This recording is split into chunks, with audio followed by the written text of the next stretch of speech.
Hello and welcome back to the last part of me building a globe Spleef arena. As you can see behind me, the globe is complete. We worked on the interior last time, and this time we are going to finish the interior, which is a big job with food court, lighting. But first of all, we are trying to do the red half of the red entrance.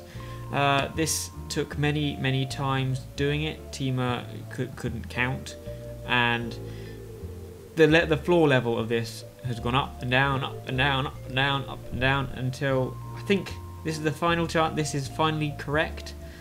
I also had trouble building the stairs up to it from the outside, the kind of team entrance stairs, because I turned right instead of left at one point, and I just could not get them to meet up, and they were just coming in the totally wrong place.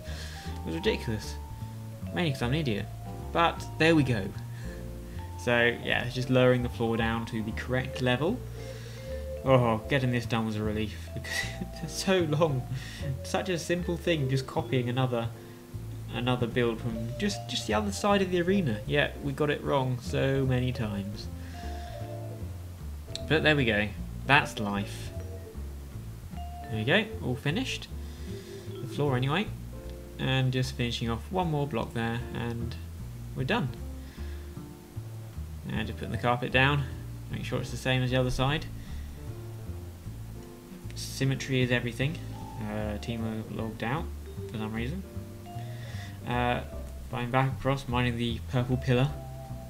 Oh, just checking something, checking that the carpet does indeed come to the front like that. Right, and just finishing in the wall, and we are pretty much done with those entrances. They still look a bit crap, but never mind. Right, so now it's time to do lighting. Lighting is the bane of my existence. Now we thought for the actual arena itself, a kind of a floating circular lighting rig. There could be two circles, a big circle, this is the big circle, and a smaller one slightly lower inside. Had to be careful that we got it in the right place so the people at the top of the stand still got a view and it didn't block off their view of the actual snow. We made a mistake somewhere along the line. I think it was my area that was wrong, which was a bit embarrassing considering how many circles I've had to make, and I still can't get them right. Yeah, that looks too long. There we go. Much better. Oh, look at me. And then it's time to put levers on. Unfortunately, I couldn't think of any better way of doing this than levers. They're ugly as sin, but what choice do we have but to put levers on? Then this is the inner ring, slightly lower down and slightly smaller, just to try and cast more light on the arena itself. I mean, there's a fair amount of light there, but that's because the top is open? No, the top isn't open. So yeah, that's just natural light from the inside that we get, so it's not too bad. But yeah, just a little bit more. Levers on everything just so it looks the same, and then join them up. Start to join them up from the top, coming down beautifully. And then put more levers. Levers everywhere. Love a good lever. Don't know why I put them there. And this is the final lighting. Unfortunately, I ran out of hard drive space when recording before, so you won't see us putting these lights up, but we've got a ring of lighting around the edge, and some kind of lighting pillars in the middle. We put the levers on the top, which is stupid, because then I thought, hang on a second, I've got this big gap in here, this big wall, that I put a block inside for no apparent reason, but it turns out it was a good reason, because now I can hide the levers inside, and it looks much better, these lights around the edge, without any levers on top to ruin it, to make it look messy. And there is a final view of the arena itself. I think it looks amazing from up here. You come down, you've got the red entrance, the blue entrance, all the lighting. You come through here, and then you leave into the area, the foyer. Now, I need more carpet to cover all the wood because of the little the clay blocks around the edge, so it all looks the same. Now I put them all down just to check. Didn't like any of the colours really. They're all too bright. I mean, the blue and the red were nice, but yeah, we're going to get rid of them. And I plumped for, I was thinking about brown. No, cyan. No, we're going. There we go. No, I went for the dark grey. I know it's got a wool texture, but I'm imagining it to be kind of a grey rubberized flooring that you would normally get in such a space. Waterproof, whereas carpet isn't. Unfortunately, you can't put carpet underneath fence posts, so there's got to be a gap around there. But that's not too bad. So I just filled in all the gaps with carpet, just to make it look a bit neater. Both sides, also, well, all round really. And also, I would go around in the end and put a black border around the red and blue carpets, just to try and give it something else. Just to border it off nicely. Made a little hole in the floor there. Very annoying. And then I needed to think about how to get in. The entrance didn't really work because the carpet just ended. I needed something significant to block the carpet off. Tried wood, but thought, nah. If I were to use proper stone brick slabs, this would kind of complete the ring of the door surround nicely. So I put makes a nice edge to the carpet and kind of makes the entrance a bit better. So now I had to improve the team entrances because they were shit. I think logs generally provide a nice framework to go around other stuff, make it a bit more interesting than just plain wood. I tried lots of things. I tried sandstone and black coal blocks, but in the end I plumped for birchwood stairs in kind of a ridged effect like that. And then it was lighting everywhere. Trying to find different areas where I could hide lights, hide the levers for lights and not have them look out of place. So I found a little area up here I thought it would work quite nicely. More framing there to kind of make a little archway to go under, to go further round, with the lights just in front of the team entrances like that, all turned on with levers, and then to block the roof up. So the kind of not hidden lighting, but flush with the ceiling. It's not too obvious, doesn't stick out. I think it works quite well. I did a lot of that all over the place. As you can see, I had these bars of lights coming in at the top.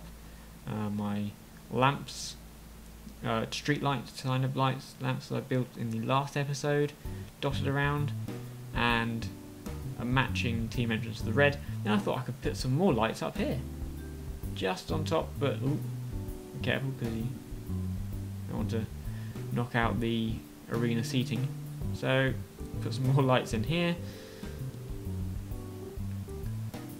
just to find any excuse for lighting. I will come back and put a light in there because I found a place I could put a lever when I was doing it on the other side, which is just now.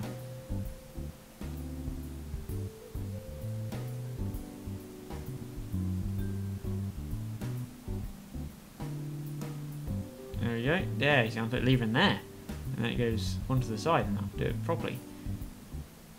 There we go, it's on. And block that out so you can't see. Hidden levers. Now it's time to build the beer tents, beer bars, I suppose.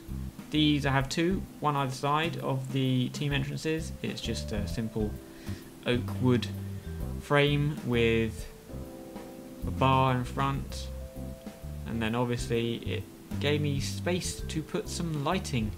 Again, hidden lighting. Well, hidden levers just up top there and on top, so that lights the inside and the outside a bit, and the levers are hidden. Yes, I think that works quite well to hide the lighting, and then a roof.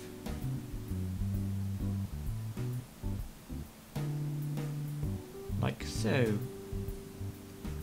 And more oak wood log framings.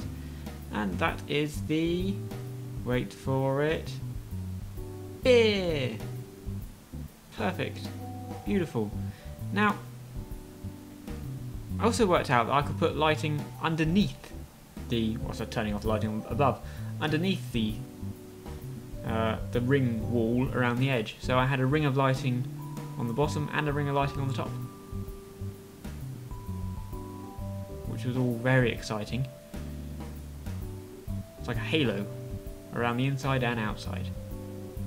So it just fills in a gap with light. It looks a bit more interesting.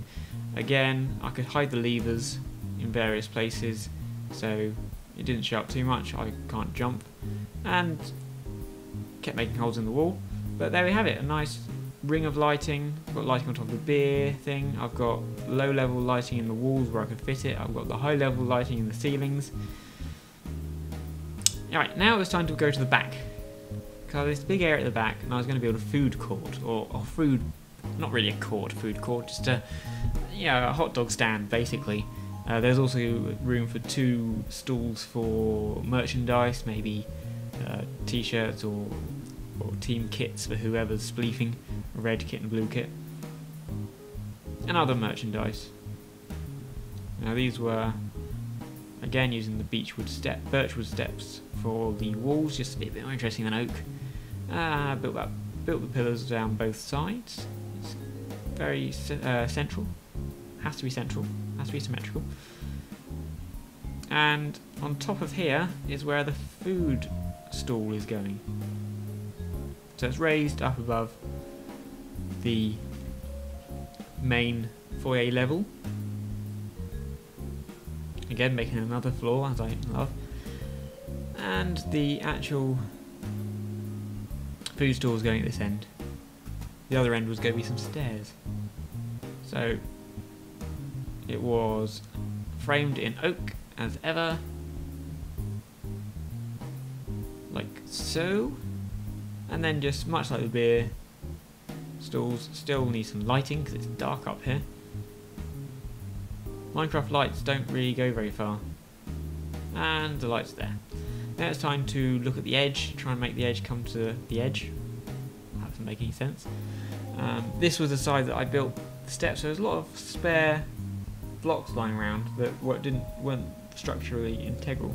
So I got to put a row of lights across there to light up the top, which I thought was a good idea. So I put the levers down first and then put the lights on, because then I could hide the levers, and hidden levers are great. And I did this all the way along.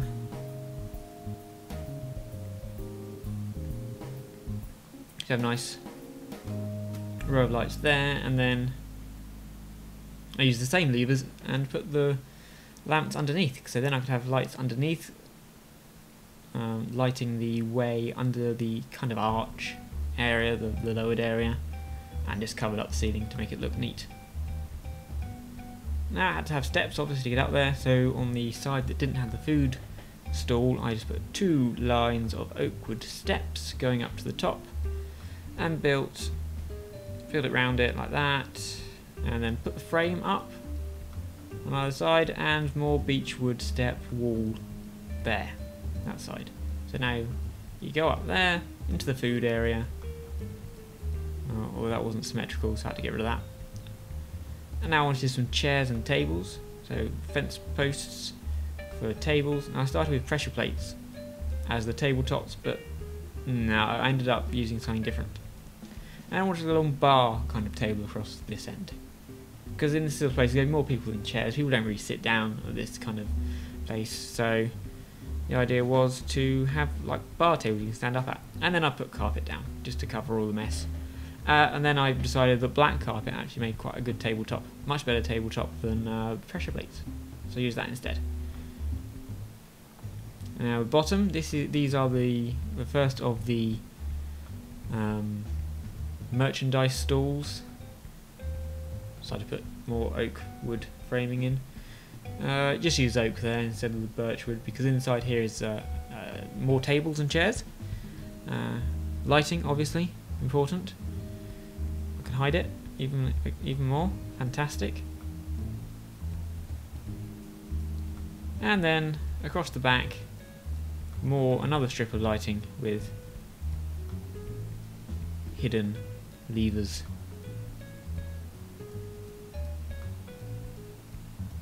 and then some seats. A big bench across the back, and some bench across the side, and then some tables and chairs coming around the other corner. So you can take your food or beers from the beer stalls down here, and there's a little bit of seating. Could be more, but yeah, again, people don't. There's plenty of spaces to stand. You can go into the arena with your beer, I would imagine. So yeah. And then I thought I spied another opportunity to put some lighting in, but I had to dig down into the floor to try and fit the levers in a hidden way. If I could put them just under here, then I could activate those lights. I'm trying to find a way out. There's a black carpet there, which is gonna, because the rest will be carpeted. Now, final thing to do: fill in the lava. I didn't do it to start off with because I was paranoid that somehow the lava was going to set the whole place alight, and that would be a disaster because it's all made of wood. And I noticed that I had left a hole in the wall and thought, shit, I should probably fill it up as quickly as possible because lava can, I've got some wool and wood out there. I don't want lava to go through there. If it's enclosed like this, it doesn't set things alight. But any gap, I'm sure it will find its way to set all my stuff alight, and then the whole place will just go woof. Oh, only one high. Again, just filling it up, just spamming the right mouse button, just putting lava as many places as possible. Probably would have been easy with some sort of world edit to fit in lava, but I don't have that tool available to me. So just buckets and buckets and buckets and buckets and buckets and buckets and buckets and buckets and buckets. All the way along. Knock the grass main lights out. They have a floor of lava. You just fill it up a bit more. Blop, blop, blop, blop, blop. Blop, blop. Yep. And then escape through the snow. That's it. It is finished. And now, this is how we get there. We come across the bridge. Across the newly laid tarmac road, past the bar on the right, made entirely out of stone bricks, and as the world loads in front, you see the globe, you see Europe, you see Africa, you see Madagascar, and the Middle East in all its glory. You come in across the bridge, and well, if you were on a boat, you'd probably see, or a plane or a helicopter. Could do helicopter tours around. You see America, North America and South America, Alaska stretched beyond all recognition into the rear of the globe, which is just water. The Pacific Ocean is very big anyway. A bit of stretched Russia as well, and hiding under there is our dear Australia, Indonesia, India. Background to Africa, Middle East, Madagascar. And then you enter. And you have a choice. If you're a team member, do you go left or do you go right? This is a red team member, he goes right. The lighting everywhere. I've added some more. There's a beer, you get beer there. I've added some more lamps around the corner there, just to add more light. And you can go up here and get your food, add some seats in, so you can sit up here nicely, as well as the long bar table. And you come down here to more hidden lighting, the two merchandise stalls, little seating area, more hidden lighting. We've got some corner lights in here, I thought they work quite nicely, and some more lamps, low level lighting.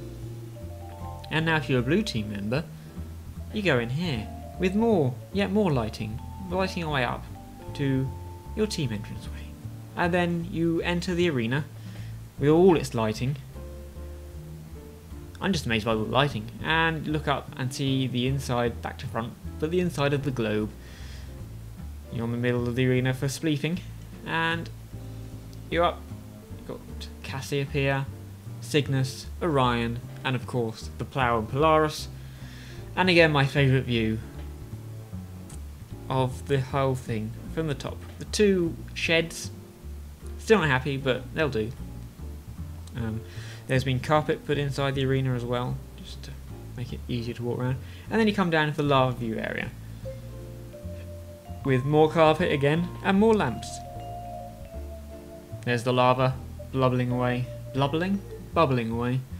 Your seating areas and some more lights in the corners. Basically anywhere I could find I put lights just to try and light the place up. Nice little strip of lighting there. Matched on the other side. Underneath the tunnel and back up the steps into the foyer with yet more lighting again. And then you leave. And then we can go back to the viewing area to view the beautifulness that is the Globe Spleef Arena. So, that is it. Thank you for watching. I hope you enjoyed me building what has been quite an ambitious project. I'm very happy how it's turned out. There it is in the background, floating, bobbing gently on the water. So yes, thank you for watching. I won't say come back next time because I'm finally finished. So come back for my next building project. Might be soon, it might not be. So yeah, thank you for watching and goodbye.